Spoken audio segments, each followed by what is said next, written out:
Yo, what's the deal? What's the deal? It's your boy, who's it though? And we back talking sports. So, no disrespect to Shaq, but Shaq don't get the disrespect that Kobe got. And although I do appreciate Shaq for, sticking up for Kobe in the GOAT debate and, always, throwing his name out there, or checking people when they get disrespected. You kind of all also have disrespected Kobe by saying just what you said on your podcast. Basically saying you will win with Vince Carter, you will win with T-Mac, you will win with all these players not understanding the mental capability of Kobe and the mental mindset of Kobe and the skill set of Kobe and the hard work that Kobe put in. That shit matters. Intangibles matters just as much as your work ethic and your skill. Skill and athleticism work ethic, skill without mentality, you end up like somebody like James Harden. You know what I'm saying? You end up like somebody like that. Ben Simmons, you can end up like somebody like that.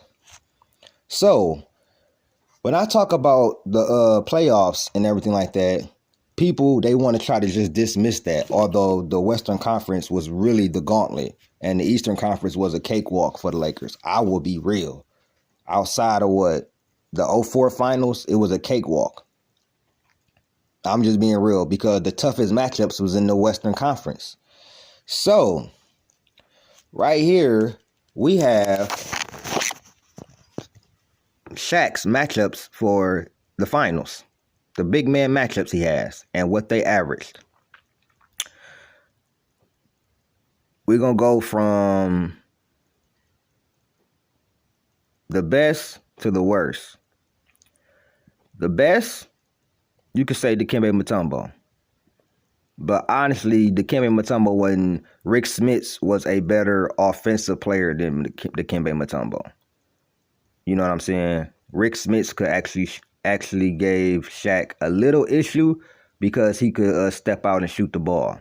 But on defense, he had nothing for Shaq. And he was too small, and he wasn't a primary option. So you had Dikembe Mutombo, 17 points per game, 12 rebounds per game, 2 blocks per game. Dikembe Mutombo was an all-star, but this was not prime Dikembe Mutombo. This was old ass Dikembe Mutombo. Let's go on to the next. Rick Smits, 10 points per game, 4 rebounds per game, 1 block per game.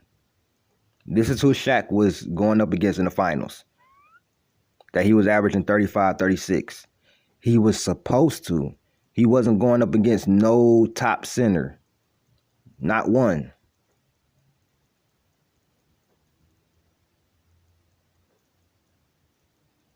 Then we get to his worst matchup. A guy probably nobody even knows like that. I do because I watched him play against him in the finals. Ty McCullough.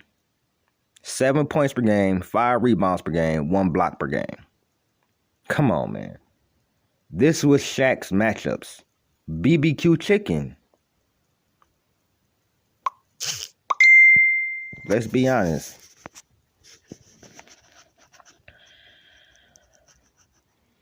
Let's be honest, for real, bro. I swear to God, like, this shit is not even no hate on Shaq, but it's just the truth. This was weak center competition. Dikembe Mutombo at that time, maybe a top 15 center. You know what I'm saying? Damn sure wasn't no top 10 center. Most of them was in the West. And the ones that was in the East, he did not face.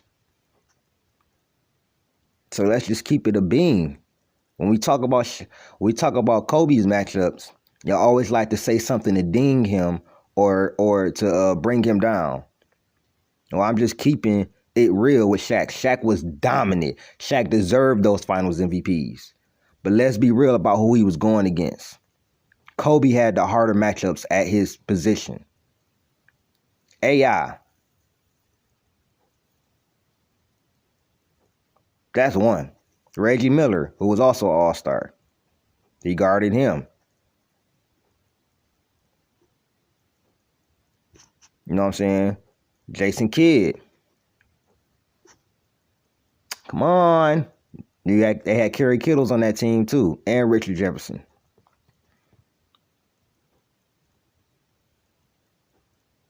Who Kobe had to guard in the finals or had to go up against. They made more impact on their team than the people who Shaq was going against. That's all I'm saying. Like, share, subscribe, hit that join button. I'm out, man. Peace.